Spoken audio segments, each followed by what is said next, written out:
Kesepakatan gencatan senjata Israel-Hamas yang sudah berlangsung selama 2 bulan seketika goyah begitu saja. Israel menginginkan kesepakatan baru, sementara Hamas ingin melanjutkan gencatan senjata tahap kedua. Tak terima penolakan, Israel meluncurkan serangan mematikan ke Gaza yang diklaim menargetkan Hamas. Serangan udara terbaru Israel di Gaza benar-benar mengakhiri kesepakatan gencatan senjata tersebut. Namun di balik itu semua, muncul spekulasi bahwa serangan tersebut didorong oleh tekanan politik dalam negeri Israel. Apa maksudnya? Simak selengkapnya dalam video berikut.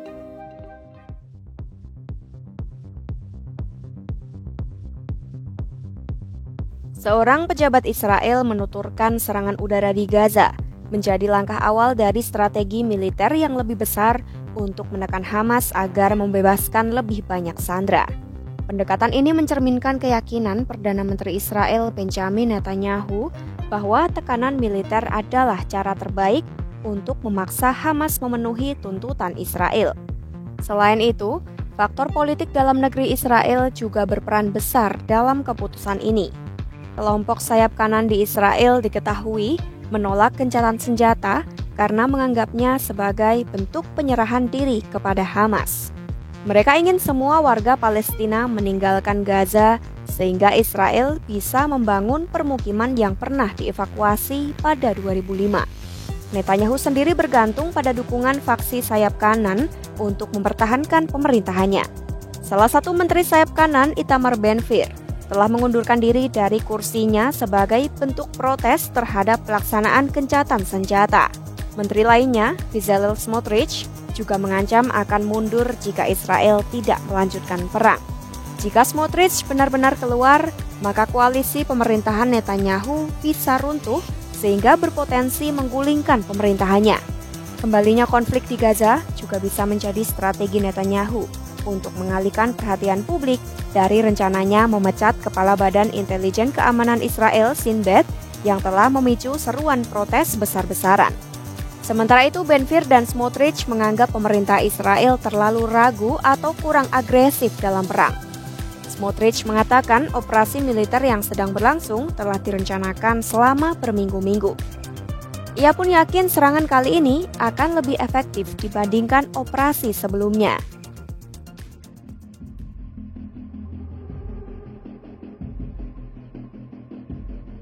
Dan benar saja, setelah serangan Israel diluncurkan, Ben-Gvir diangkat kembali sebagai Menteri Keamanan Nasional setelah sebelumnya mundur.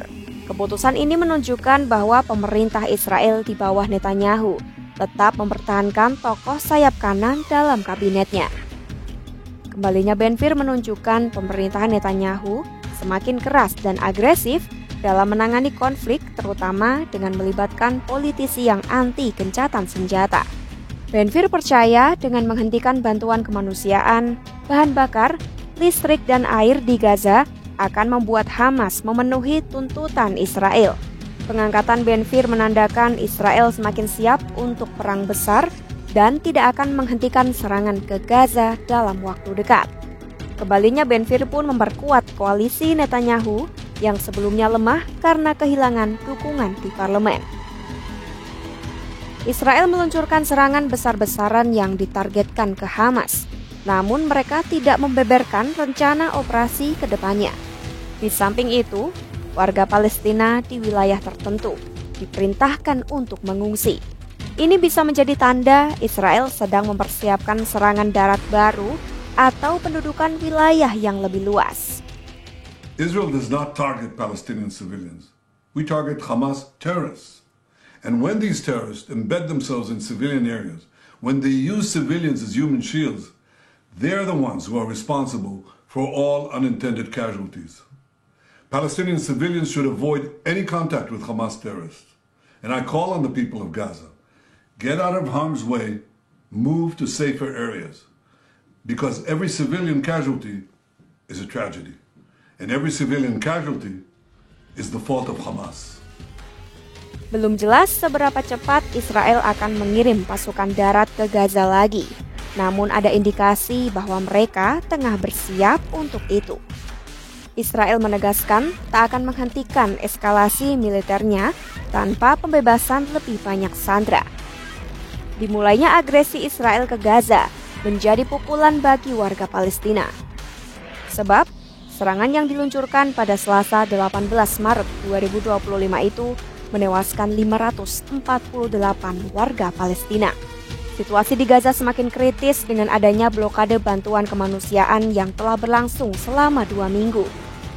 Jumlah korban akibat serangan Israel sejak 7 Oktober 2023 pun terus bertambah menjadi sekitar 49.000 jiwa yang sebagian besar merupakan warga sipil. Keputusan Israel untuk melanjutkan perang diyakini karena Netanyahu ingin mempertahankan kekuasaannya.